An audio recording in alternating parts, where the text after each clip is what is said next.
수년 내에 미국 일자리의 25%가 AI로 대체될 것이다. 제게 강연 요청이나 자문 의뢰를 많이 하는 업종이 마케팅 업무 하시는 분들, 디자인 업무 하는 회사들. 구글이 작년 노벨 화학상 부문에 연구자 2명을 배출했습니다. 기업의 연구자들이 받는 것도 정말 특이했고요. AI 연구자들이 받는 것도 역대 최초였습니다. 지금까지 인간 연구자들에 의해서 밝혀진 단백질은 고작 17%에 불과합니다. 근데 알파폴드라는 기술을 구글이 2017년 발표했는데 99%까지 구조화가 가능하다라고 구글이 밝혔습니다. 저는 구글이 제약사가 될 수도 있다라고 보고요.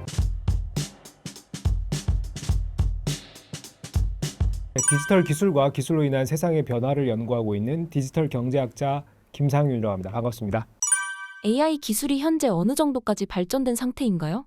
AI는 크게 두 가지 측면인 것 같아요. 인간의 지능을 지금 갖춰가는 수준 하나가 있고요. 또 하나는 여러 복합적인 이 판단들을 통해서 인간의 감각 정보들을 동시에 해결해내는 여러 기능들의 융합적인 측면이 두 가지가 있습니다. 먼저 인간의 지능을 어디까지 갖췄느냐. 실질적으로 인간의 지능을 평가할 때 우리가 추론 능력을 가지고 얘기를 합니다. 작년에 발표된, 이미 이것도 1년이 지났네요.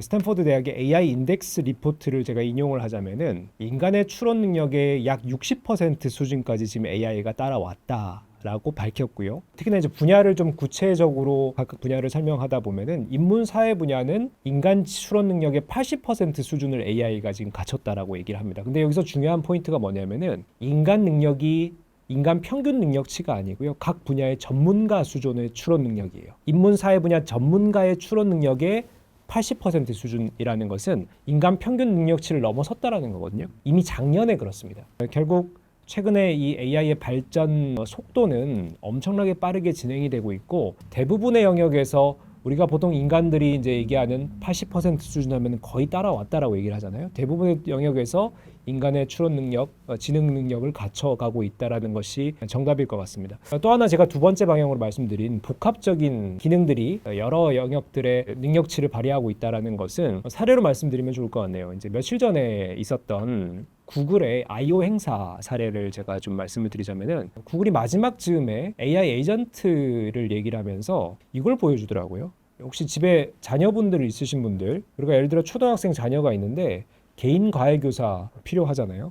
AI가 과외교사가 되는 거예요. 근데 어떻게 AI를 활용하냐면요. 스마트폰을 셀카봉으로 이렇게 설치를 합니다. 그래서 우리 어린이가 공부하고 있는 것을 실시간으로 이렇게 찍고 있어요. AI가 물론 이것을 보고 있겠죠. 그래서 그래픽 정보들, 뭐 영상이라든지 사진을 가지고 지금 어떤 문제를 풀고 있는지, 어떻게 풀고 있는지를 계속 실시간으로 추적을 하고 있어요. 거기다가 우리 어린이가 이제 문제를 풀면서 뭔가 이제 얘기를 할 거 아닙니까?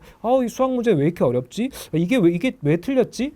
그걸 또 인식을 하는 거예요. 그래서 AI는요, 내가 지금 보고 있는 수학 문제에 대한 답과 이 어린이의 반응을 조합해가지고요, 그에 대한 선생님이 되는 거예요. 결국 이 문제의 정답지, 해답지를 그대로 읊어주는 AI가 아니고요, 이 사람의, 이 지금 화자의 반응과 그리고 인풋을 가지고 이 문제를 해결하는 접근법들을 그 맞춤식으로 답을 주는 거예요. 즉 정말 옆에 인간 과외교사를 붙여놓은 것 같은 효과가 있는 것이고, 이것을 가지고 시연을 하더라고요. 이것을 이제 구글은 AI 에이전트라고 얘기하는데, 결국 무슨 말이냐? 앞서 말씀드린 AI의 추론 능력이 인간의 평균치 이상, 전문가 수준의 7, 80% 도달했다 말씀드렸죠.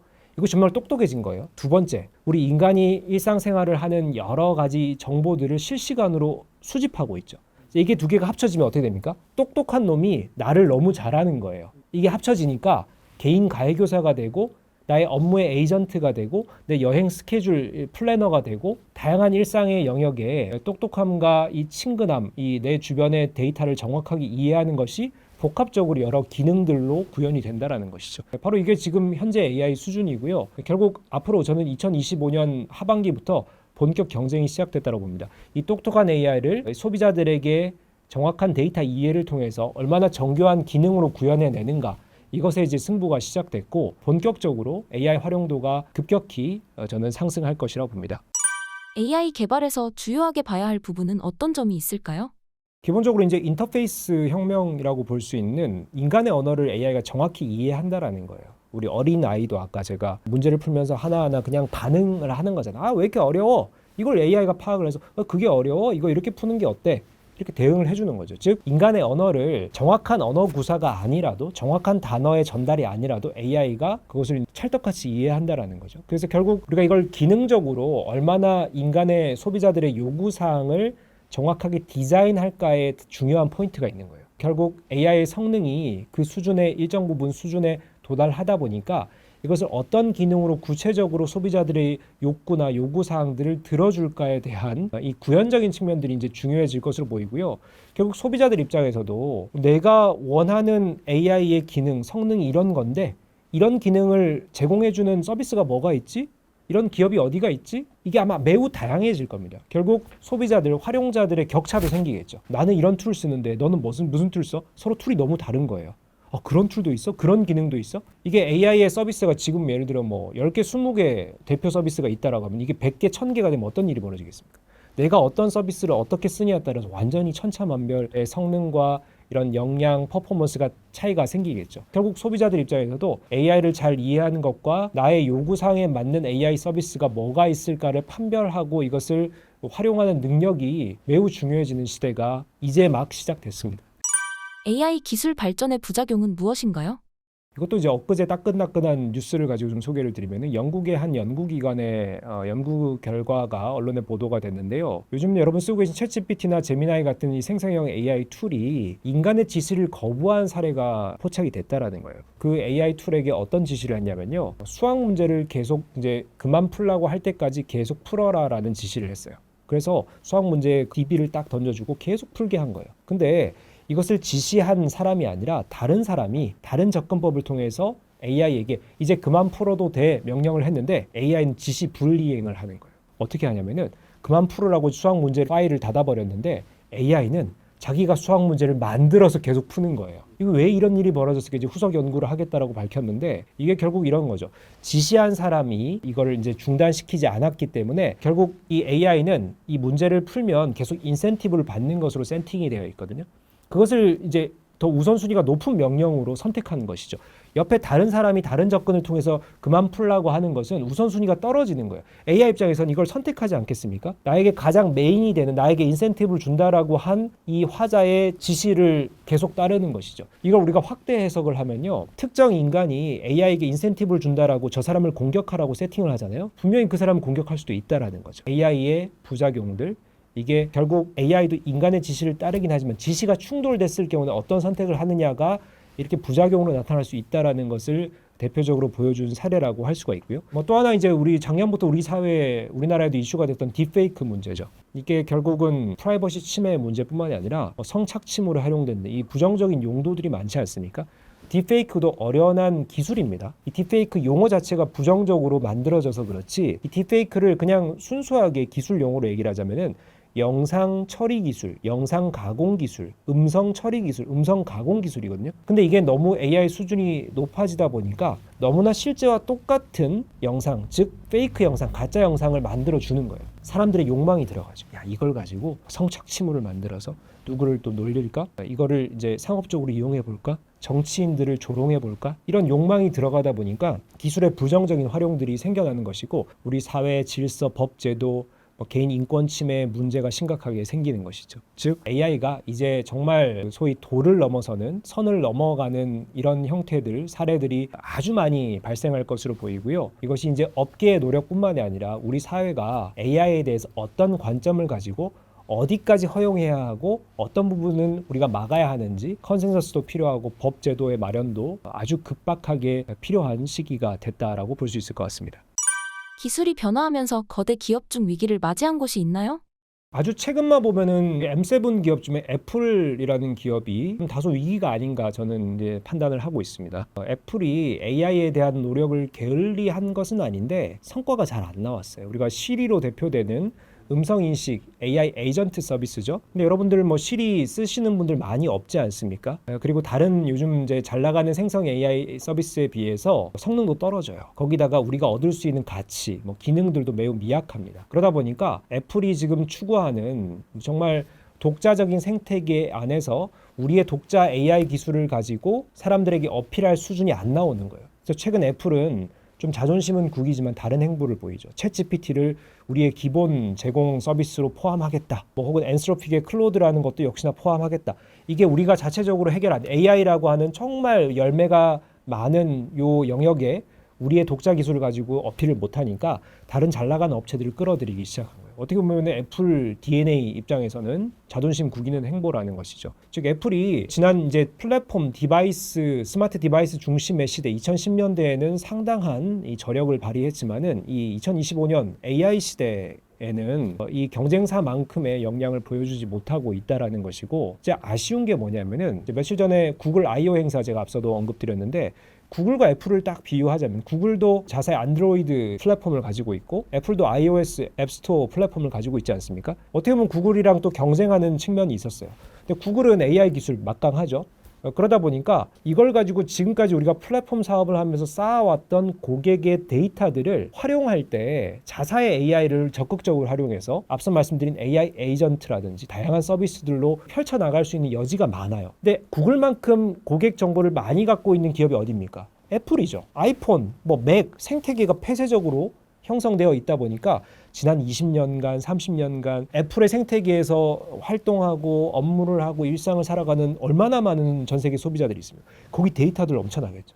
근데 이 데이터를 자사의 AI가 만약에 멋들어진 AI가 나온다면 이걸 활용해가지고 엄청나게 어플리케이션으로 진화시킬 기회가 많아요. 근데 자사의 AI가 지금 죽을 쓰고 있다라는 거예요. 그래서 지금 애플의 선택이 아까 제가 문호를 좀 개방해서 잘 나가는 기업들의 어플리케이션을 포함시키는 선택을 지금 하고 있지만 상당히 뼈아플 것이다. 이것을 가지고 확장적인 이득을 취할 수 있는 AI 성능이 안 나오는 한 그들의 주도권이 좀 다른 기업들에게 열릴 가능성이 크다. 앞으로 1, 2년간 애플의 행보를 좀 유심히 보고 이 애플의 기업의 또 운명을 한번 예측을 해봐야 될 것 같습니다.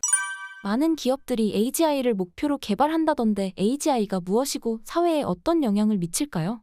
너무 요즘 새로운 용어가 많이 나오죠. 예를 또 더불어서 AGI, 그러니까 AI에다가 G를 집어넣었어요. AI는 Artificial Intelligence, 인공지능이잖아요. 근데 거기 G를 넣어서 General을 넣은 거예요. 인공지능은 인공지능인데 인공 일반지능, 인공 범용지능이라 얘기합니다. 느낌이 좀 오지 않으신가요? 인공지능인데 아주 일반적인 인간의 지식, 판단, 추론, 활동들을 그 어떤 영역에 국한하지 않고 지시를 하면 다 이행할 수 있는 AI 수준을 AGI, 인공 일반지능이라고 얘기를 합니다. 그러니까 쉽게 말씀드리면 AI 에이전트와 좀 개념이 비슷하겠네요. 여러분들이 쓰고 계신 스마트 디바이스에 AI 에이전트가 탑재되어 있어요. 내가 업무도 시킬 수 있고 여행 계획도 짜라고 할 수도 있고, 혹은 내가 지금 사진을 찍는데 뭔가 수정을 요청할 수도 있고, 아니면 집에 뭔가 가전기기를 조작해달라고 할 수도 있고, 내가 그 어떤 아주 브로드한 영역들의 여러 가지를 시켜도 얘가 다 수행을 해내는 거예요. 그게 AI 에이전트죠. 그것의 성능을 보여주는 이 기술을 AGI라고 또 얘기를 합니다. 그래서 좀 비슷한 개념이죠. 그래서 AGI 경쟁이 지금 본격적으로 펼쳐지고 있는데, 언제 그러면 이런 시대에 본격적으로 도래할 것인가? 학계 물론 그 학자마다의 좀 주장들은 다르지만은 보통 이제 평균적으로 4, 5년, 빠르면 4, 5년, 늦어도 10년 이내에 AGI 시대를 우리는 맞이하게 될 것이다. 그렇다면은 공통적으로 2030년대 중반 정도에는 AGI 시대의 도래를 우리가 보는 것이 맞다라고 할 수가 있고요. 완전히 세상이 달라지겠죠. AI가 나의 모든 것을 판단하고 제시해주고 나의 업무 파트너, 일상 파트너, 여행 파트너가 되는 시대. 우리가 이제 이렇게 되면은 AI가 우리 사회의 가장 핵심의 위치에 오르지 않을까. 그로 인한 또 사회의 문제들, 또 변화들, 또 새로운 주도권을 잡는 기업들, 완전히 지금과는 양상이 또 달라질 것이라고 보고 있습니다. 현재 AI로 인해 노동시장은 어떤 영향을 받고 있나요? 2023년인가요? 골드만삭스가 AI 일자리 보고서, 예측 보고서를 하나 냈는데요. 그게 많이 인용이 되더라고요. 수년 내에 미국 일자리의 25%가 AI로 대체될 것이다. 상당히 높은 비율이죠. 실제로 저는 AI가 이런 양상으로 흘러가고 있다라고 봅니다. 최근에 제게 강연 요청이나 자문 의뢰를 많이 하는 업종이 기존에 저를 잘 찾지 않던 업종이에요. 마케팅 업무 하시는 분들, 디자인 업무 하는 회사들. 왜냐하면요, 지금 AI가 창작을 하잖아요. 생성을 하잖아요. 글 쓰고 그림 그리고 디자인하고 설계하고 하잖아요. 그러다 보니까 이들 마케터나 디자이너들의 주 업무는 창작 업무입니다. 기획 업무입니다.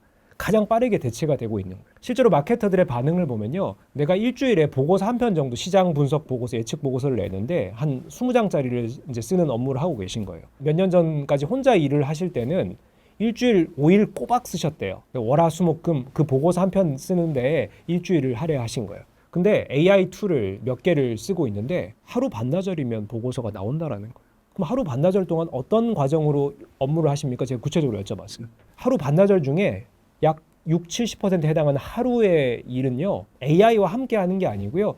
내가 이걸 검색해가지고 이 시장 트렌드나 어떤 나의 어떤 관점에 대해서 정리하고 학습하는 시간인 거예요. AI에게 아무리 정리를 잘 해준다라고 해도 내가 학습하는 속도가 빨라지지 않지 않습니까? 결국 AI가 정리해준 혹은 검색한 이런 관련 자료들을 내가 이해하고 관점을 찾는 이 과정이 상당 시간을 차지하고요. AI와 실제로 협업해가지고 보고서 글 작성하고 보고서 정리하는 것은 반나절이면 된다는 거예요. 그러니까 내가 방향을 이해한 상태에서 AI와 티키타카를 하면서 보고서 작업하는 건 굳이 몇 시간 정도밖에 안 걸린다는 거예요. 결국 업무 생산성이라는 측면에서 보면은 마케터 입장에서는 5일 걸리던 일을 1.5일 만에 하니까 한 2배, 3배 정도 업무 생산성이 향상됐다라고 볼 수가 있겠죠. 이런 일들이 이제 마케터와 디자이너를 넘어서서 이제 모든 영역에 확장될 것이다 이렇게 보고 있고, 이제 골드만삭스의 보고서도 마찬가지 얘기들을 하고 있죠. 우리가 이제 내 업무에 AI가 어디까지 대체할 것인가 이런 질문들을 많이 하세요. 근데 그 어떤 업무든 창작이나 기획 혹은 또 AI가 잘하는 데이터 분석에 해당되는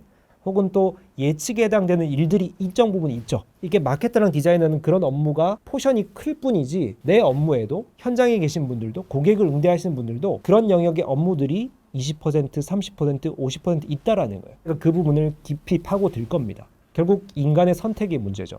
우리가 이 업무에 AI를 대체했을 경우에 얼마나 효용이 클까? 혹은 쌓여있는 데이터가 얼마나 정확하게 잘 축적이 되어 있는가? AI가 빨리 학습을 해야 되니까요. 이런 영역의 이제 우선순위의 차이일 뿐이지 대부분의 업무 영역이 AI가 침투할 수 있다라고 보시면 되고, 결국은 저는 이 AI 시대가 본격 시작됐다라고 하면은 요 초기 향후 몇 년간은 AI로 인해 빠르게 대체되는 부정적인 이런 얘기들, 예측들이 많이 나오고 실제로 그런 영향이 클 겁니다. 그 과정에서 또 새롭게 생겨나는 AI와 협업하고 AI를 잘 다루고 또 이런 기존에 없던 직무나 이런 직업들이 생기겠죠. 그게 자연스럽게 대체되는 과정이 저는 향후 몇 년에 걸쳐서 펼쳐질 것이다 이렇게 예측을 하고 있습니다. 구글의 AI 분야 연구자들이 노벨 화학상을 받았는데 미국 거대 제약사들의 미래는 어떻게 될까요? 구글이 요즘 주식시장에선 별로 좋지 않더라고요. 많은 분들이 구글이 뭐 지금 AI 업계에서 크게 주도하고 있는 거 아닌 것 같다. 그리고 뭐 검색 엔진도 이제 AI로 대체되다 보니까 축소되고 여러 가지 이제 주식 투자 관점에서 별로 좋지 않다 얘기하시지만은, 그래도 저는 구글은 저력이 있다고 봅니다. AI의 기본 기술들을 많이 갖추고 있고요. 이걸 가지고 기초과학이나 전혀 우리가 예상하지 않던 의학, 뭐 제약 이런 영역에 상당히 발을 뻗치고 있거든요.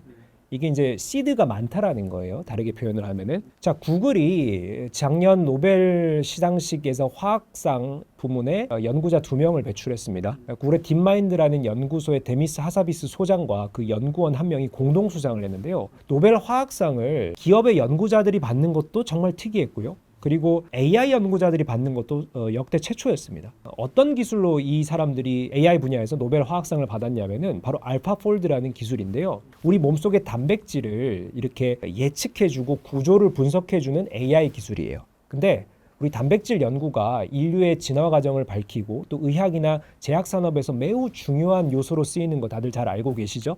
우리 인간 연구자들이 열심히 단백질 구조를 밝히려고 지난 50년 이상 연구를 해왔습니다. 우리 몸속에 단백질이 한 20만 가지 유형이 있는 것으로 알고 있는데요. 그중에 지금까지 인간 연구자들에 의해서 밝혀진 이 구조까지 완벽히 밝혀진 단백질은 고작 17%에 불과합니다. 근데 알파폴드라는 기술을 구글이 2017년 발표했는데 이게 지금 벌써 3까지 나왔거든요. 우리 몸속의 단백질의 99%까지 구조화가 가능하다라고 구글이 밝혔습니다. 엄청난 획기적인 성과라는 것이, 노벨위원회가 이걸 외면할 수가 없는 거예요. 왜냐하면 기초과학, 화학, 뭐 의학, 제약 너무나 큰 영향을 끼칠 수 있는 정말 중요한 기술을 구글이 개발한 것이니까요. 그래서 이 알파폴드라는 기술을 가지고요, 실제로 지금 어떤 기업들이 생겨나냐면은 AI 기술을 이 제약 산업의 신약 후보 물질을 발굴하는 데 쓰기 시작한 겁니다. 우리가 신약 개발을 할 때 우리 소위 파이프라인이라 그러죠. 제약 산업에서 신약 개발 한 20년 정도, 15년 정도 이렇게 걸립니다. 엄청난 자금이 투입되죠. 근데 그중에 가장 첫 번째 단계가 후보 물질을 발굴하는 과정인데요. 연구원들이 실험실에서 막 단백질과 약의 주요 성분을 결합시켜가지고 어떤 기전이 있나 배양하고 밝혀내는 과정이에요. 이걸 AI가 너무나 빠르게 효과적으로 해내는 겁니다. 시간도 엄청 단축되고 비용도 엄청 절감이 되겠죠. 이걸 가지고요, 거대 제약사들, 예를 들면 아스트라제네카, 머크, 알미럴 이런 제약사들이 이 작은 기술 업체, 예를 들면 앱사이라고 하는 나스닥 상장사가 있습니다. 엄청나게 수천억 원을 공동 투자해가지고요. 제약 신약 개발 프로젝트를 지금 여러 건을 돌리고 있습니다. 이게 인류의 저는 획기적인 변화라고 보고요. 아마 이런 AI가 투입돼서 약을 개발하는 사례가 2030년대 후반 정도에 이제 결과들이 나오겠죠. 아마 대단한 그 혁명적인 대중들의 반응이 있을 겁니다. 이게 결국은 우리가 본격적으로 정말 인간의 기본적인 욕망이죠. 생명 연장 혹은 건강한 삶 이런 것에 AI가 투입되기 시작했다라는 것이고요. 이 구글이 그것에 매우 중요한 지금 기초 기술 영역들을 확보하고 있다. 그런 점에서 저는 구글이 제약사가 될 수도 있다라고 보고요. 우리 인간의 생명 연장도 아주 빨라질 거라고 봅니다. 우리 100세 시대 얘기하잖아요. 150세 시대 얘기 나올 겁니다. 난치병, 불치병을 AI가 해결해 주기 시작하고 우리 DNA, RNA 정보까지 반영을 해가지고요. 우리 몸에 DNA적으로, 유전자적으로 걸릴 가능성이 높은 질병들을 미리 예측하는 거예요. 그것에 선제적인 대응들을 해줄 수 있다는 것이죠. 바로 놀라운 기술 혁명이 지금 제약산업에, 의학산업에 벌어지고 있습니다. AI 시대에 유망한 혹은 사라질 직업은 어떤 것이 있을까요?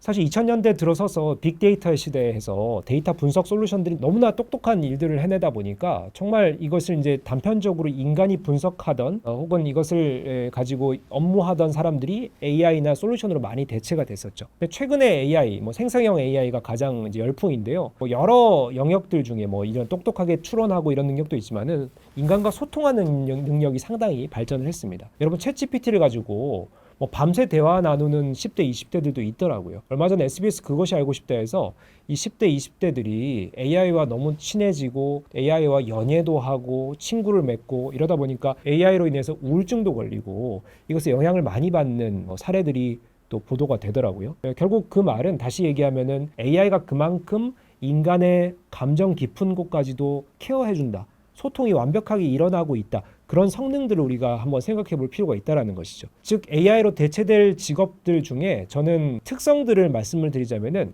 인간과 인간의 소통이 매우 중요한 영역들. 소위 콜센터가 챗봇으로 대체되던 시기가 있었죠. 근데 아직까지 콜센터가 존재를 해요. 왜냐하면은 현존하는 챗봇이 이 콜센터의 인간 소통의 그 역할을 완벽히 대체하지 못하기 때문이에요. 챗GPT로 대표되는 이 생성형 AI는요, 인간의 감정을 어루만지기도 하고 매우 깊이 있는 디테일한 소통, 대화들을 해냅니다.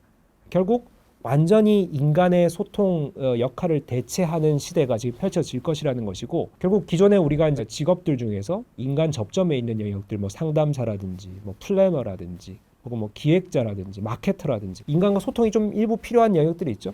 저는 이것이 대체 가능성이 높다라고 봅니다. 또 하나는 당연히 우리 인간의 고도화된 판단과 이런 거대한 데이터를 분석하는 이런 또 영역들, 주로 고부가 영역이 되겠죠. 예를 들면 펀드 매니저라든지 혹은 애널리스트라든지 변호사라든지 의사도 사실 거대한 데이터들을 시각적인 정보들을 분석하고 이런 이론 지식과 부합하는 이제 결과들을 찾는 과정이잖아요. 그렇게 보면 AI 입장에서는 매우 적합한 영역이죠.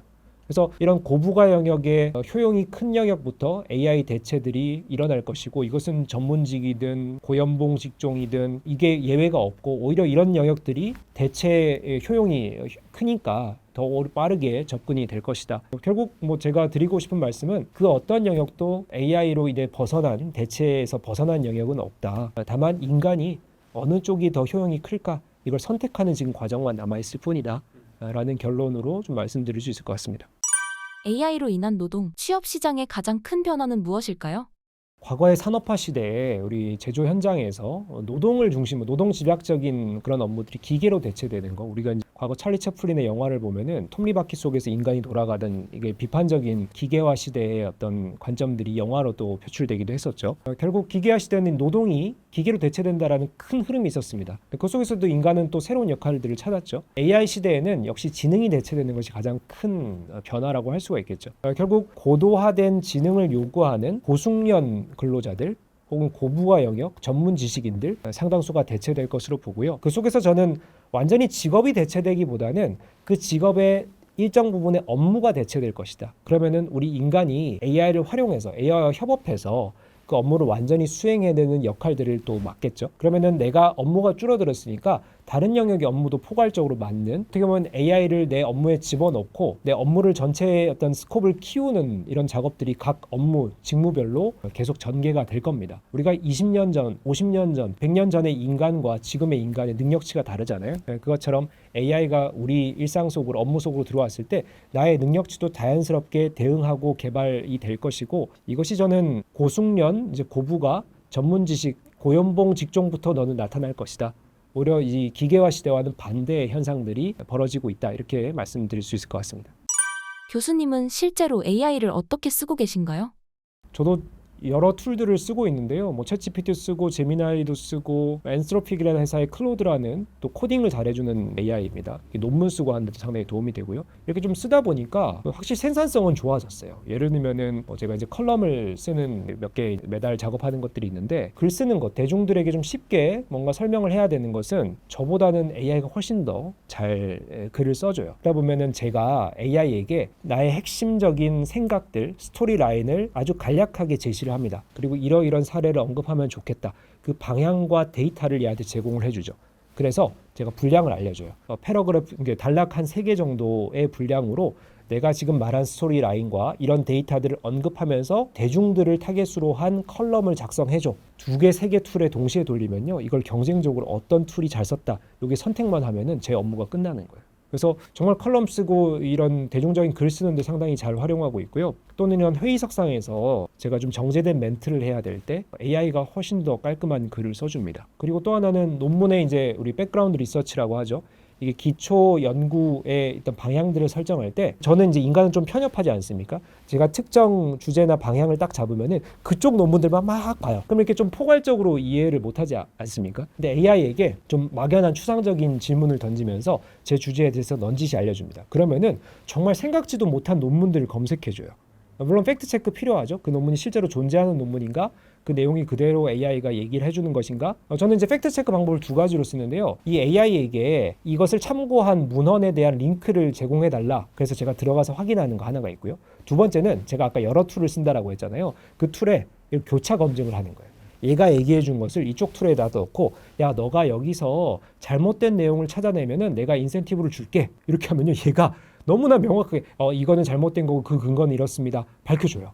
그래서 얘들끼리 경쟁을 시키는 거. 그래서 한 2-3개 툴만 이렇게 상호 교차 검증을 시키면요, 팩트에 도달할 수가 있어요. 그러면 제 눈으로 확인한 것과 AI가 검증해 주는 것을 합치면은 완벽한 이 신뢰를 확보할 수 있는 결론을 얻을 수가 있죠. 이렇게 논문 작성을 하고 백그라운드 리서치를 할 때도 활용을 하고 있고요. 이렇게 쓰다 보니까 와, 없었던 시절 어떻게 제가 업무를 했나, 정말 이렇게 새삼 그런 생각이 들 정도로 저도 잘 활용을 하고 있습니다. 앞으로 AI 사회에서 기대되는 점과 걱정되는 점은 무엇이 있나요? 가장 기대되는 점은 아무래도 인간들이 할 수 있는 범위가 상당히 넓어질 것이다. 저도 그렇지만 또 여러 다른 영역에 AI가 들어와서 인간 이상의 역할들을 하고 또 여러 명이 협업하고 있는 그런 성능들을 보여주니까 인간 한 명이 할 수 있는, 감당할 수 있는 범위가 커지죠. 그만큼 또 인간은 발전을 하겠죠. 그 반면에 좀 우려되는 점은 아무래도 AI가 점점 더 똑똑해지다 보면은 인간의 프라이버시를 침해하고 또 넘지 말아야 될 선을 넘고, 또 AI가 요즘 가치 판단에 개입되는 경우들이 많거든요. 실제로 다양한 이런 연구들에서 이제 그 결과들이 나오고 있는데, 챗GPT나 제미나이가 정치 성향을 표출하더라. 또 인간의 감정 표출에 해당되는 얘기들을 막 하더라. 종교에 대해서 막 이런 불필요한 언급들을 하더라. 남녀 차별이나 문화적인 부분에서도 어떤 게 우월한지 이런 가치 판단을 하더라. 이런 사례들이 막 보고가 되기 시작했어요. 그리고 또 요즘 AI가 이런 머신들, 로봇이나 기계에 탑재가 되면서 이것이 불필요한 조작으로 확대되는 경우들이 있어요. 로봇에 탑재되면 로봇이 인간을 공격하기도 하고요. 실제로 요즘 이제 전쟁에서 드론에 AI가 탑재돼가지고 인간을 공격하는 사례들이 너무나 비일비재하게 벌어지고 있죠. 이런 것처럼 인간 세상에 부정적인, 우리가 통제할 수 없는 그런 상황에 AI가 올라서는 것에 대한 상당한 우려가 있습니다. 어저께 정말 우리 인류가 이 AI를 얼마나 잘 활용할 것인가가 정말 앞으로 중요해지는 시대고, 이 기술자들만의 역할이 아니라 우리 사회가 관심을 가지고 룰을 정하고 감시 감독도 철저히 하고, 또 개개인은 이것을 비판적으로 받아들일 수 있는 능력을 키우는 것이 중요한 시대인 것 같습니다. 중국의 AI 휴머노이드 로봇 기술이 미국 못지않게 발전했다던데 중국 기술력은 어느 정도인가요? 중국이 이 코로나 팬데믹 기간에 사실 뭐 여러 가지 이유로 전 세계적인 비난의 대상이 됐었죠. 근데 그 몇 년간에 그 기술 업계에서는 상당한 발전이 있었던 것 같습니다. 어떻게 보면은 코로나 기간에 문을 닫아놓고 자국의 경쟁력을 키우는데 또 집중하지 않나, 결과적으로 보면은 그렇습니다. 실제로 얼마 전이죠. 딥시크가 언론에 알려지고 미국 AI 업계가 충격을 받았어요. 왜냐하면은 미국 입장에서는 중국을 패권 경쟁의 어떤 대상이지 않습니까? AI 분야도 역시나 이걸 이제 막아야겠죠. 방어를 해야겠죠. 그러다 보니 아직까지 AI 격차는 이제 미국과 중국이 상당히 존재를 하기 때문에 우리가 이제 여러 다양한 리소스가 중국으로 넘어가는 것을 잘 막으면 되겠다. 그래서 다양한 규제책을 쓰고 있었죠. 지난 바이든 행정부부터 지금 트럼프 2기까지 계속 이어져 오는 것이 GPU 칩을 중국으로 흘러 들어가지 못하게 규제하고 있어요. 예를 들면 엔비디아의 H100이라는 모델, 가장 최근 최상위 GPU 칩인데요. 이걸 AI 데이터 학습할 때 상당히 요긴하게 기업들이 쓰고 있죠. 근데 이 칩이 중국으로 흘러가 들어가지 못하게 규제를 하고 있었어요. 근데 딥시크가 딱 발표됐는데 왜 깜짝 놀랐냐면은 H100 모델도 중국 기업들은 쓰지 못하는데 어떻게 이렇게 성능이 챗GPT나 제미나이와 비슷하냐라는 거예요. 알고 봤더니 중국은 그 H100을 쓰지 못하는 대신에 그보다 하등한 모델 H800이라는 모델을 더 적게 투입을 했고요. 그러니까 하드웨어적으로 이게 리소스가 우리가 좀 낮은 등급을 쓸 수밖에 없으니까 엔지니어링적으로, 즉 인적 역량으로 이걸 풀어냈던 거예요. 어떻게 보면 가난 속에서, 궁핍 속에서 오히려 더 노력을 하게 되고 또 새로운 방법을 찾는 혁신가가 등장하잖아요. 이 중국 기업들이 이 적은 리소스와 하등의 모델 세팅을 가지고도 더 높은 성능을 내기 위한 이 엔지니어링적인 방법을 엄청나게 열심히 몰두를 한 겁니다. 실제로 이것들이 이제 다양한 성능 구현에 작용을 했던 것이죠. 그래서 미국 AI 업계가 깜짝 놀란 거예요. 야, 우리가 미국 기업들이 거대 자금을 투입하고 거대 하드웨어와 데이터, 리소스를 투입해가지고 이렇게 AI 분야를 주도하고 있는데 이게 규모의 경쟁이 이제는 더 이상 맞지 않는구나. 중국같이 저렇게 적은 리소스 투입으로도 저런 효과적인 성능을 물론 챗GPT의 이 거대 언어 모델 기반 데이터들을 가져다가 학습한 거 뭐 이런 부분들도 있지만 그걸 차치하고 결과적으로 봤을 때는 이 성능이 유사한 수준이 나온다라는 것이죠. 이런 점에서 중국의 AI 격차가 이제 미국과의 격차가 과거 1년, 2년 정도 존재했다라고 하면은 최근 6개월 이내로 좁혀졌다라는 미국 AI 업계의 분석들이 지금 나오기 시작했습니다. 상징적인 이 딥시크의 사례만 가지고 보더라도 미국과 중국은 여러모로 이 기술 업계까지 상당한 이 경쟁을 펼치게 됐고 미국이 중국을 경쟁자로 인정하지 않을 수 없다라는 거예요. 근데 더 우리가 이제 좀 살펴봐야 할 것은 AI라고 하는 것이 AI 독자적으로 존재하는 기술 영역이 아니죠. 이게 다른 분야와 결합되면서 상당한 시너지를 발휘합니다. 예를 들면 대표적인 영역이 로봇 분야죠. 로봇이 지금까지는 주로 산업용 로봇, 즉 현장에서 자동차를 조립하고 반도체를 조립하는 로봇팔과 같은 이런 로봇들, 산업용 로봇이 주로 발전을 해왔다라고 하면은 최근에 이 로봇 산업은 AI가 탑재가 되니까 지능을 갖는 거, 소위 휴머노이드 로봇이라고 하죠. 인간의 형태를 한, 그리고 인간의 지능을 가진, 인간의 소통 능력을 가진 로봇들, 휴머노이드들이 급성장하고 있습니다. 바로 이 AI의 경쟁력은 자연스럽게 로봇 산업으로 전이가 된다라는 거예요. 최근 로봇 분야에 상당한 입지를 갖춰 나가고 있는 많은 기업들이 바로 중국 출신의 기업들입니다. 휴머노이드 로봇 분야에 중국의 입지가 점점 커갈수록 중국의 자신감이 더해지고 있어요. 중국에는 상당히 이 정책 친화적인 정책 환경, 정부의 어떤 지원들이 있고요. 또 하나는 매우 우호적인 시장이 존재하죠. 시장 규모도 제법 큽니다. 그러니까 우리가 적당한 수준의 제품을 만들면은 자국 시장이 그걸 막 사주고 커버를 해주니까 계속 도전을 할 수가 있는 거예요. 휴머노이드 로봇 분야가 최근 그렇습니다. 어젠가요? 재미있는 뉴스를 봤는데 중국 관영 CCTV에서 생중계를 했더라고요. 뭐냐면은 로봇들끼리 복싱을 하는 거예요. 대회가 열렸어요. 스포츠 대회가 열렸어요. 우리가 정말 상상만 하던 로봇 올림픽이 조만간 개최된다고 합니다. 로봇이 마라톤도 뛰고요. 로봇이 복싱을 합니다. 그러다가 이제 웃지 못할 해프닝이 뭐냐면은 이제 로봇이 둘이서 대결하다가 한 명이 쓰러졌어요. 그럼 나머지 한 명은 상대가 없어진 거잖아요. 쓰러지니까 이제 시야 밖으로 벗어난 거예요. 이 로봇이 심판을 공격하는 심판을 상대라고 생각. 이처럼 아직 너무나 부족한 상황이긴 하지만 중국이 자신감이 막 향상되는 게 정부가 밀어주지 시장에서는 또 이걸 막 또 들썩들썩 해주지. 그러다 보니까 기술이라는 것은 관심을 받고 투자를 받으면 더 빠르게 성장하지 않습니까?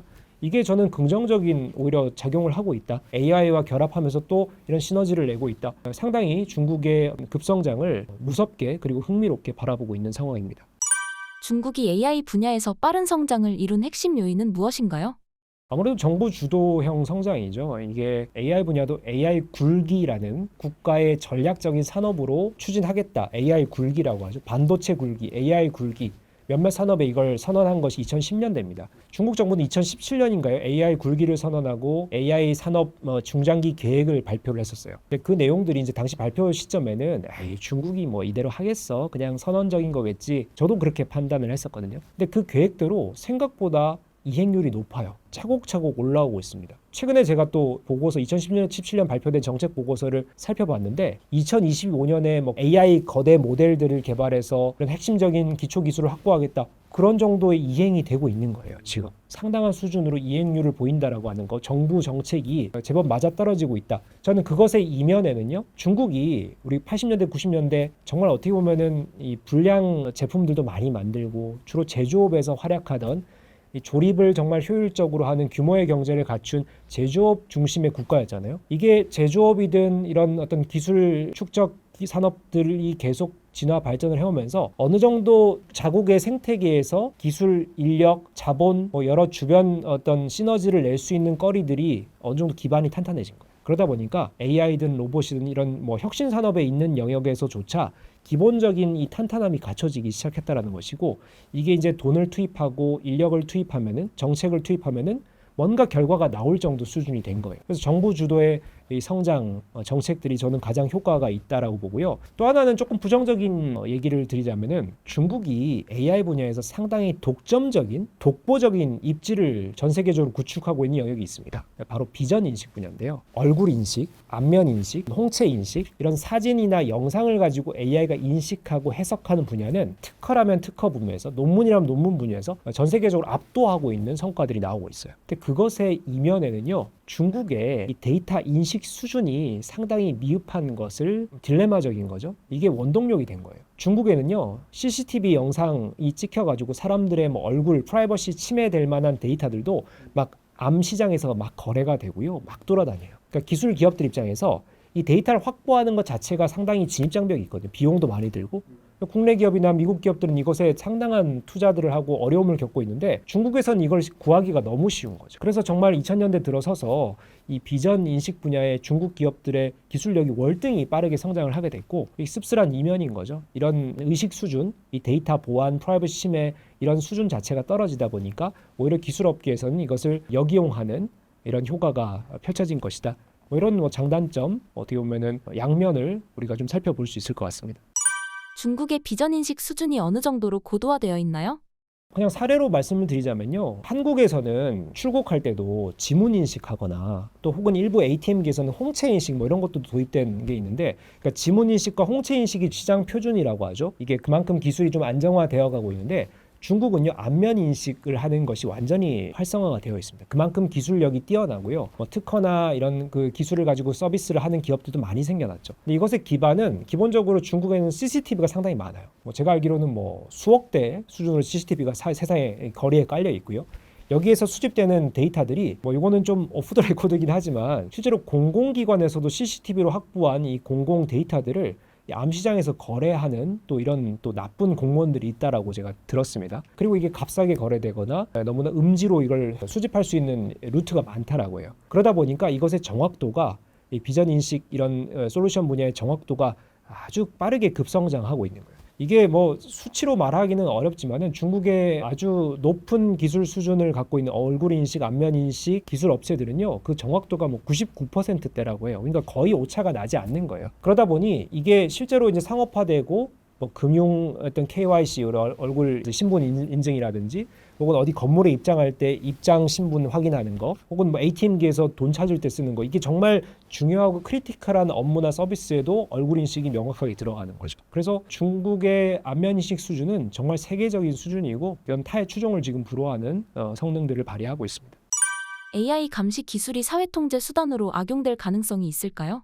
물론 그렇죠. 이제 기술은 양날의 검이지 않습니까? 이게 결국은 데이터 수집 자체가 프라이버시 침해 소지가 당연히 있는 건데, 이걸 가지고 AI가 정확히 인식까지 해버리면은 누군지 특정할 수 있지 않습니까? 결국 그러다 보면은 공산당의 사회주의 체제에 이걸 이제 개인을 식별하고 감시하는데 당연히 악용될 수 있죠. 제가 뭐 거기까지 구체적인 내용들을 전달드리긴 어렵지만 충분히 그럴 가능성, 개연성이 있고, 이것이 특히 정부 주도의 이 정책 지원이나 어떤 투자들이 일어나는 중국 한국의 특성상 충분히 그런 역할을 하는 기업들이 저는 있을 것이라고 보고요. 이것이 또 어떤 사회 문제를 낳을지. 다만 좀 재밌는 것은 중국 국민들이 그런 정도의 의식을 하지 않더라고요. 이게 내가 뭐 노출되고 이런 것에 민감하지 않아요. 그래서 이게 뭐 사회적으로 통제가 되고 있는지 언론 통제가 되고 있는지 모르지만 그런 문제가 막 크게 부각되고 하는 것들을 제가 별로 자주 보지 못했습니다. 그런 측면에서 시민의 의식 수준과 또 정부의 방향들 그리고 이게 사회적으로 일어나는 관행들 이것들이 이제 그런 부정적 양상들을 우리가 봤을 때는 부정적으로 보이는 이런 변화들을 만들 수 있겠다. 충분히 예상 가능하다고 볼 수 있죠. 한국과 일본의 AI 기술은 어떤 평가를 받고 있나요?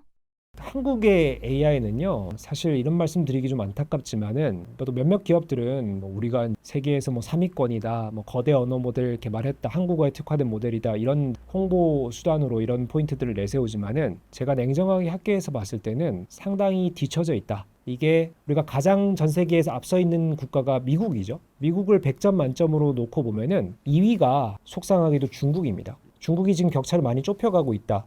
그래도 한 미국의 70%, 80% 수준이라고 하면은 이 3위 국가들은 거의 뭐라 그러죠? 아주 미미합니다. 3위 국가들이라고 할 수 있는 게 수준차가 크지 않고 1, 2위와의 격차가 많이 벌어져 있어요. 이 3위 국가들은 뭐 영국, 싱가포르, 한국, 일본, 뭐 프랑스, 인도, 캐나다 이런 정도 들 수가 있어요. 이게 별로 두각을 나타내는 3위 국가가 없어요. 계속 1, 2위 미국과 중국 주도의 AI 경쟁이 계속 저는 부각될 것이라고 보고요. 한국은 지금 현재 대선이 펼쳐지고 있지만 GPU의 우리나라 보유량이 전체 기업 공공 다 합쳐도 8,000개밖에 안 된다. 실제로 미국은 거대 기업들이 GPU 보유를 몇만 개씩 하고 있거든요. 그런 리소스 투입에서부터 우리 인재도 한국의 정말 훌륭한 석박사급 인재들은요, 배출되는 양보다 빠져나가는 양이 더 많아요. 그러니까 한 명이 배출되면 1.1명이 빠져나가고 있습니다. 그 말은 계속 절대적인 숫자가 줄어들고 있다는 거거든요. 여러 가지 이유가 있죠. 이런 인재들을 담을 기업이 없다. 그리고 이런 인재들을 제대로 대우해주지 않는다. 그리고 이런 인재들이 활약할 수 있는 혁신적인 산업이 좀 약하다. 뭐 이런 점에서 인재도 빠져나가고 있고 이런 GPU 같은 리소스도 적고 여러 개의 요소들이 중장기적으로 계속 AI 경쟁력이 약화될 것이다라는 예측만 가능하다라는 거예요. 지금 상당히 암울한 상황이고 이것이 저는 이제 이번 다음 정권에 AI라고 하는 것이 정말 전면에서 우리 국가 경쟁력을 키우는 수단으로서 지원과 어떤 대표 산업으로서 키워야 될 아주 정말 위기이자 마지막 기회가 왔다 이렇게 보고 있습니다. 한국이 AI 패권 경쟁에서 살아남기 위해 가장 먼저 할 일은 무엇인가요? 일단 저는 거대 언어 모델이라고 하는 것이 지금 이 업계에서 가장 기초가 되는 이 소프트웨어적인 측면의 어떤 기술들입니다. 근데 이 거대 언어 모델, 파운데이션 모델이라고 하죠. 이 기초 모델을 한국이 앞설 수 있다? 거의 불가능에 가깝다고 봅니다. 그렇다면 우리가 좀 방향을 전환해야죠. 우리가 과거 제조업을 키워가는 과정에서도 그랬듯이 이제 패스트 팔로워 전략 이렇게 취할 수밖에 없습니다. 가장 앞서가는 미국 혹은 또 이것을 급격히 추격하고 있는 중국의 이런 경쟁들 속에서 우리 산업에서 통용될 수 있는 적정한 수준의 AI 모델 혹은 우리가 이제 제조업이나 또 유통업이나 일부 강한 업종들 산업들이 있지 않습니까? 의학 분야도 그렇고요. 이런 영역들에 축적되어 있는 데이터를 이 우리나라의 AI를 가지고 학습시켜서 다양한 이 산업에 필요로 한 AI를 적재적소에 배치를 해야죠. 이게 굳이 이 기업들 입장에서 미국의 AI 꼭 안 써도 중국의 AI 안 써도 한국의 요 업체 거 써도 적정한 수준 나오더라. 이런 정도 수준으로 우리가 타겟팅을 해야 됩니다. 커스터마이징을 해야 됩니다. 이게 이제 과거에 우리 패스트 팔로우 전략을 여러 산업에서 중화학공업이나 제조업에서 우리가 잘 발휘했던 유사한 맥락이라 볼 수 있죠. 그래서 저는 이런 방향을 선회해야 되고요. 또 하나는 아까 제가 강조드렸던 인재 정말 심각합니다. 이게 의대 정원을 파격적으로 늘릴 게 아니고요. 이게 사회적으로 어떤 영향을 끼칠지 모르죠. 제가 과감하게 얘기하면은 우리 스카이, 뭐 카이스트 이런 정말 우수 대학의 AI 학과 정원을 대폭 늘려야 합니다. 실제로 스탠포드 대학이 지난 20년간 컴퓨터공학과 정원이 10배로 증가하는 동안 서울대 컴퓨터공학과 정원은 거의 유지하고 있는 수준이거든요. 이게 결국 훌륭한 인재들이 많이 나와야 이것을 주도적인 어떤 산업의 변화들을 만들 수 있고 저는 인재 측면과 우리가 기존의 강한 산업들의 AI를 적정한 수준으로 적용하고 효용을 갖추는 영역 이 두 가지가 저는 우리나라가 살 길이라고 보고 있습니다. 현재 비트코인 상황은 어떻게 보고 계신가요? 비트코인은 이제 미국이 주도하는 하나의 자산으로 지금 자리를 잡았다라고 볼 수 있을 것 같아요. 작년에 비트코인 현물 ETF 상품이 미국 증권거래위원회로부터 승인이 돼서 지금 미국의 약 10여 개 자산 운용사들이 비트코인 현물 ETF 상품 운용하고 있죠. 거기에 몰린 자금만 벌써 1년 6개월 만에 200조 2,500조 원에 달한다라고 합니다.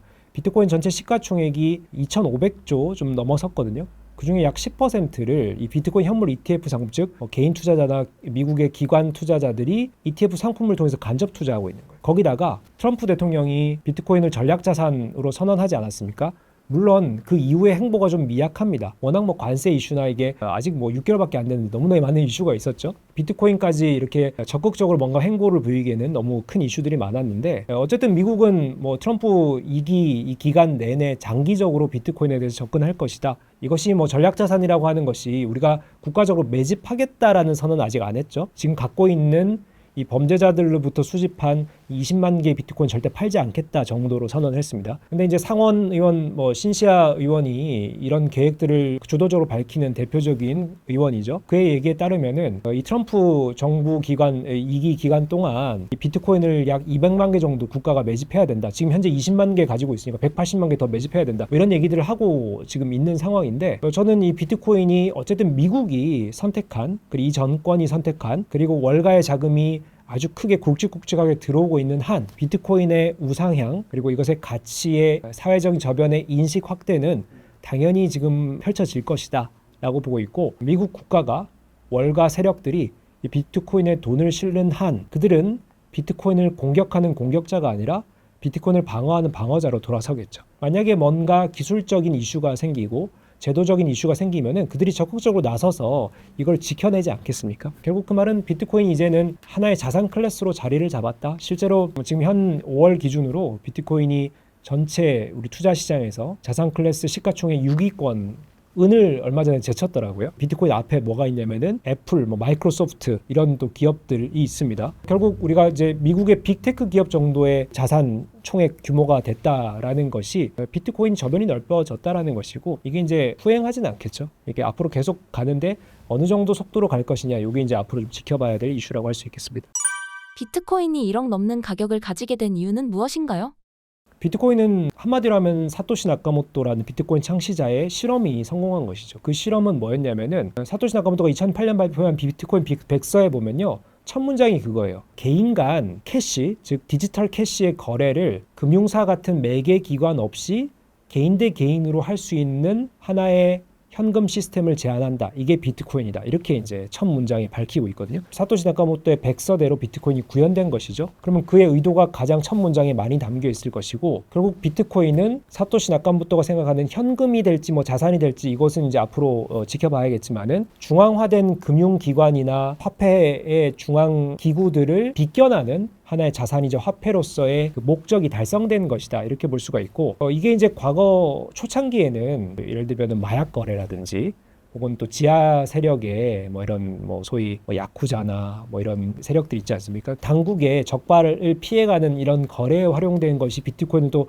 버텨주는 하나의 동력이 되었다라고는 하지만, 2010년대 중반 이후는 여러 개도국들이 자국 화폐의 위상이 떨어지다 보니까 비트코인을 법정 화폐로 선언하기도 하고, 엘살바도르가 선언을 했죠. 혹은 뭐 나이지리아나 베트남에서는 자국의 화폐보다 비트코인이 더 앞으로 우상향할 것이다. 자국 화폐에 대한 신뢰가 없는 거죠. 이런 또 국민들이 비트코인을 또 매집하기 시작하고요. 또 이제 미국이 전략자산 채택하면서 이런 월가의 자금이 들어오고, 이게 계속 비트코인을 인정하고 보유하고 이것을 활용하는 것들을 키워가려는 국가나 세력들이 점점 더 늘어난다는 거예요. 그런 점에서 저는 이제 비트코인이 이게 사라질 수도 있다라는 일부 비판적인 또 시선이 존재했지만은, 그것을 드라마틱하게 중장기적으로 계속 받쳐주고 이것의 긍정적인 측면들을 부각하는 이런 사람들이 시장이 확대되다 보니까 임계점을 저는 넘어섰다. 그게 뭐 가격으로 보면은 뭐 1달러일지 뭐 100달러일지 뭐 그걸 제가 정확하게 얘기할 수 없지만은, 그런 사회적 인식의 임계점을 넘어섰다라는 것이고, 이것이 이제 우상향할 수 있는 기틀을 마련했다라고 보고 있습니다.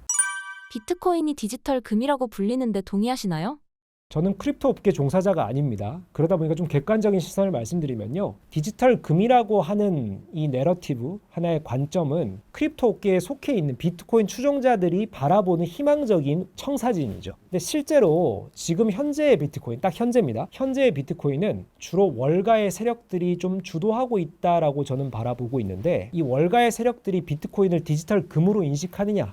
그건 아니라는 거예요. 그러면 어떤 정도로 인식하고 있냐면요, 나스닥의 기술주 하나 정도로 저는 인식하고 있다. 이게 뭐 하나 정도라고 해서 뭐 되게 미약하게 보는 것은 아니고요. 뭐 애플, 구글, 엔비디아 이런 기업들 수준으로 보면 상당히 인식을 제대로 하고 있는 거거든요. 왜냐하면요, 실제로 최근 1월부터 4월까지의 이 데이터를 보면은 블룸버그 발표에 따르면은 나스닥 기술주와 비트코인의 시세 흐름이 동조화되는 게 상관계수가 0.7 이상이 나왔어요. 그 말은 나스닥을 이제 매수해가지고 가격을 올릴 때 비트코인도 산다는 거고, 나스닥을 팔 때 비트코인을 또 팔아서 떨어뜨린다라는 거예요. 물론 최근 며칠 사이에 비트코인이 그거를 벗어나서 탈동조화를 보이고 있긴 합니다. 여기 이제 계속 달라지긴 해요. 근데 어쨌든 월가 중심의 크립토 업계 외에 비트코인을 투자하는 이 거대 큰 손들은요, 이 비트코인을 기술 분야의 어떤 대표의 투자 자산으로서 지금 현재 인식하고 있다. 그 말은 금의 위상까지는 아직은 아니다라는 거예요. 자, 그럼 크립토 업계가 바라보는 디지털 금이라고 하는 것, 우리가 이제 금처럼 희소성이 있고 기존의 다른 뭐 채권이나 주식이나 경제 상황과는 반대로 움직일 수 있는 비상관 자산이고 안전 자산이고 이런 어떤 금의 특성들이 있지 않습니까? 그러다 보니까 금은 가격이 떨어져도 10년 가지고 있으면 가격이 오를 거야, 이런 믿음이 있지 않아요. 그럼 이제 크립토 업계의 사람들은 이 비트코인을 금과 같은 위상으로 갈 거야라고 희망을 하고 있고, 이것이 이제 그렇게 되면은 안전 자산의 입지를 갖춰야 되잖아요. 월가는 지금 그렇게 바라보지 않고 이게 충돌을 하고 있는 거예요. 그럼 이게 계속 충돌이 일어날 것이냐? 저는 그게 아니라 올해, 내년, 내후년 빠른 시일 내에 이 보는 관점들이 좀 통일이 될 것이다. 이게 믹스가 돼서 어느 정도 방향성이 잡힐 것이다. 그래서 저는 5년 후, 10년 후의 미래를 그려보면 비트코인이 정말 크립토 업계가 얘기하는 디지털 금으로서의 위상이나 관점이 대중화될 것이라고 보고 있고, 그 관점이 되면은 우리가 좀 더 장기적으로 비트코인을 금과 같은 투자 대상으로 보는 것, 우리가 충분히 고려해 볼 수 있는 관점이라고는 할 수 있겠죠. 트럼프가 크립토 시장에 친화적인 이유는 무엇인가요? 트럼프는 다들 이렇게 생각하시겠죠. 트럼프는 장사꾼이죠. 장사꾼 마인드로 봤을 때 비트코인은 상당히 가치가 있는 거예요. 이거를 트럼프 일가가 이 뭐 아들도 그렇고 트럼프 영부인도 그렇고 이런 코인 업계에 또 발을 좀 걸치고 있지 않습니까? 뭐 그런 거 차치하고서라도 이 국가적으로 봤을 때 비트코인을 가지고 비트코인 업계를 키우면, 예를 들면 관련 있는 코인이 달러 연동된 스테이블 코인이죠. 스테이블 코인을 구입해야만 비트코인을 투자할 수가 있습니다. 미국 시장에서는. 그럼 스테이블 코인 시장이 비트코인과 같이 크면은 이 스테이블 코인 업체들이 이 자산을 어떻게 키우느냐? 바로 국채, 미국 국채를 매입한다라는 것이죠. 이런 여러 가지 전문가들의 얘기를 들었을 때 비트코인 산업을 키우면은 우리가 국채 수요도 확보할 수 있고 국가적으로 이것을 우리가 활용할 수 있는 용도나 가치가 충분히 있다. 이런 것들을 이제 지식을 통해서 학습을 한 것 같아요. 그러다 보니까 매우 장사꾼 마인드로 비트코인을 좀 띄워야겠다. 다만 중요한 것은 이 비트코인을 마구잡이로 띄울 수는 없는 게, 지금 트럼프의 의도대로 미국이 이 비트코인을 상당수 비축했습니까? 아직은 부족하다라는 거예요. 그러다 보니까 이걸 이제 립 서비스를 비트코인 투자자들한테 막 해줄 수가 없는 거예요. 그럴 필요가 없는 거죠. 그래서 저는 비트코인을 중장기적으로 트럼프 정권 기간 내내 서서히 이런 어떤 액션을 취할 것이다 라는 점에서 트럼프의 입만 바라보고 있는 투자자들 입장에서는 조금 더 긴 시간 안목을 가지고 접근을 해야 된다라는 말씀을 드리고요. 다만 트럼프의 지금까지 행보를 보면은 비트코인에 대한 지금까지 얘기했던 것들이 허사는 아닌 것 같아요. 충분히 비트코인 크립토 업계 그 차르라고 크립토 위원회도 만들고 위원장도 선임을 하고, 또 과거 이런 코인 크립토 업계에 상당히 부정적인 언사를 늘어놓고 실제로 소송도 여러 건 걸기도 했던 증권거래위원회 게리 겐슬러 위원장을 사실 대통령 부임 전부터 저 사람 자르겠다 이걸 선언해가지고 실제로 사임하지 않았습니까? 뭐 이런 측면들의 여러 액션들이 상당히 이제 크립토 업계 친화적인 대통령은 맞다. 그런 점에서 우리가 이제 트럼프의 행보와 비트코인의 시세 혹은 앞으로의 발전 가능성을 좀 연결시켜 볼 필요는 있다라고 생각을 합니다. 글로벌 금융 시스템에서 비트코인의 위상은 어디쯤 와 있을까요? 이게 지금 정체성 혼란기라고 앞서 말씀드렸죠. 월가에서도 비트코인을 어느 정도 위치로 놔야 될까, 어느 정도 그 포트폴리오 그룹에다가 놔야 될까, 이걸 아직 결정을 못한 것 같아요. 이게 정말 디지털 금으로서 위상이 딱 자리가 잡히면은 이게 안전자산으로서 혹은 또 경제 상황과 연동되지 않는 비상관 자산으로서의 입지가 갖춰지면은 포트폴리오 그 정도의 할당을 하겠죠. 근데 이게 이제 아직까지는 명확한 컨센서스가 없다. 이게 앞으로 혼란의 시기는 계속 될 것이다라고 보고요. 다만 이제 시가총액 규모가 커지고 있는 것은 사실이죠. 이미 2,500조를 넘어섰기 때문에 이게 이제 금까지 간다라고 하면은 금이 지금 약 2경 한 5,000조 정도 됩니다. 비트코인보다 한 10배 정도 규모를 가지고 있어요. 그러면 만약에 정말 크립토 업계 바람대로 디지털 금이 된다. 금과 위상을 어깨를 나란히 한다라고 하면 10배 정도 상승 여력이 있다라는 것이죠. 이게 충분히 앞으로 좀 우상향할 수 있는 그런 방향으로 우리가 설정을 할 수가 있고, 이게 단순히 그냥 자산의 분배 측면이 아니라 비트코인의 용도가 생기고 비트코인이 아니라 그것에 딸려오는 다른 코인 생태계, 크립토 생태계, 블록체인 생태계가 커지면은 훨씬 더 비트코인의 위상이 강화될 수가 있죠. 이게 단순히 투자 자산이 아니라 이게 용도가 있는 산업으로서 접근이 될 것이고, 이런 변화는 이 비트코인을 가격을 더 희망 가격을 더 높여볼 수 있는 하나의 또 긍정적인 요소가 될 것이다. 이런 것들을 우리는 주의 깊게 살펴봐야 된다라고 생각을 합니다. 양자 컴퓨터가 현실화되면 비트코인은 어떤 문제가 생기나요? 양자 컴퓨팅이라고 하는 것이 이제 과거 전통적인 컴퓨팅의 비트라고 하는 0과 1로 처리되는 어떤 방식이 지금 현재 사실상의 표준으로서 이 컴퓨터 도구나 이 연산 방법의 자리를 잡고 있는데, 이것을 완전히 획기적으로 새로운 차원으로 끌어올린 게 양자 컴퓨팅입니다. 그러니까 비트라는 것이 0과 1 하나만 한 공간에 들어갈 수 있다라면은 양자 컴퓨팅은 예를 들어서 한 공간에 0과 1이 혼재될 수 있다라는 거예요. 이게 우리 눈에 볼 때는 0인지 1인지 구분 못하는 상황이다, 이렇게 쉽게 설명드릴 수 있는데요. 이게 그러면 어떤 장점이 있냐면은 한 비트 공간에 0과 1 하나만 담을 수 있다라면 한 연산을 할 때 그 비트 공간의 숫자를 유지를 해야 되지 않습니까? 1, 0, 1, 0, 0 돼 있으면은 그것이 연산되고 처리될 동안 그 비트 공간은 다른 용도로 쓸 수 없습니다. 0과 1이 동시에 존재하면은 정말 빠르게 다양한 데이터들을 처리할 수가 있는 거예요. 그러다 보니까 주로 이제 암호를 해독하거나 혹은 뭐 이런 천문학이나 거대 데이터들을 빠르게 연산하고 이것을 처리해야 될 경우에 양자 컴퓨팅이 아주 빛을 볼 것이다라고 얘기를 하고 있고, 이 암호 해독이라고 하는 것도 우리가 쉽게 말하면은 우리가 캐리어에 비밀번호를 0, 1을 이렇게 조합을 해야 되는데, 만약에 세 자리라고 하면은 000부터 999까지 1000개만 숫자를 이게 발품 팔아서 집어넣으면 되지 않습니까? 이걸 양자 컴퓨터는 동시에 한 번에 처리를 해버린다, 이렇게 개념을 생각하시면 되겠죠. 그러다 보니까 암호 해독이라는 측면의 기존의 시스템들을 다 붕괴할 것이다. 그래서 비트코인도 이게 무너질 것이다라고 얘기를 하고 있는 건데요. 결론부터 말씀드리면은 분명히 기술적으로는 가능하다. 다만 현실적으로 여러 제약들과 장벽들이 있다. 뭐냐 하면요, 양자 컴퓨팅의 이 큐비트라고 하는, 방금 말씀드린 0과 1이 혼재하는 그 비트 공간이 있죠. 이게 이제 큐비트가 존재할 수 있는 하드웨어 기술도 필요하고요. 이것이 이제 구현이 되면은 그에 맞는 소프트웨어들도 개발이 돼야 돼요. 지금 현존하는 양자 컴퓨터, IBM의 가장 앞서 있는 양자 컴퓨터가 이 큐비트를 약 100개 정도 구현한 양자 컴퓨터입니다. 근데 제가 양자 컴퓨터를 연구하고 있지는 않지만은 여러 전문가들의 의견을 들어보면은 이 비트코인 암호 체계를 뚫으려면은 큐비트의 개수가 수만 개, 뭐 수십만 개가 돼야 된다라고 얘기를 해요. 근데 이 큐비트를 하나하나 늘려서 오류를 잡고 문제가 없이 이걸 돌리는 게 상당히 어려운 기술 진화 과정이거든요. 그래서 겨우 100개밖에 지금 구현을 못한 거예요. 그래서 이걸 만 개, 수십만 개까지 늘리려면 엄청난 이 기술적인 진보가 필요하다. 첫 번째, 비트코인 뚫리기가 어려운 이유고요. 두 번째는 이것이 완성된다고 바로 뚫리는 것이 아니라 비트코인 뚫을 수 있는 또 소프트웨어 개발이 돼야 돼요. 이것도 역시나 그 이후의 후속 산업이라는 것이죠. 세 번째는, 이게 매우 현실적인 이슈인데, 비트코인이 뚫리기 전에 현존하는 금융 시스템이 먼저 뚫릴 겁니다. 비트코인보다, 블록체인 기반의 비트코인 보안 체계보다 현존하는 여러 데이터베이스, 금융 시스템, 여러 다양한 보안 시스템의 보안 솔루션들이 훨씬 더 약하다라는 거야. 양자 컴퓨터로 훨씬 더 쉽게 뚫릴 수 있다. 즉 비트코인 걱정하기 앞서서 전 세계 금융 시스템이 마비될 것이다 라는 것이고, 결국 비트코인까지 순번이 오지 않고 그 전에 뭔가 답들을 찾아내겠죠. 기술은 상호 발전을 하니까요. 방어하는 체계들이 구축되겠죠. 예를 들면은 양자 내성 암호라고, 이게 또 양자에 뚫을 수 있는 기술을 방어하는 보안 기술도 함께 발전을 하고 있습니다. 언론이 이것을 주목하지 않아서 그렇지 이쪽 기술들도 빠르게 발전을 하고 있고, 양자 기술이 암호를 해독하고 뚫어내는 것에 집중을 하더라도 이것을 보완하는 기술도 함께 발전을 하게 되면은 역시나 이게 어느 정도 균형점을 찾게 이 기술업계가 노력을 하게 될 것이다, 이렇게 보고 있습니다. 비트코인의 탈중앙화라는 철학이 여전히 유효하다고 보시나요?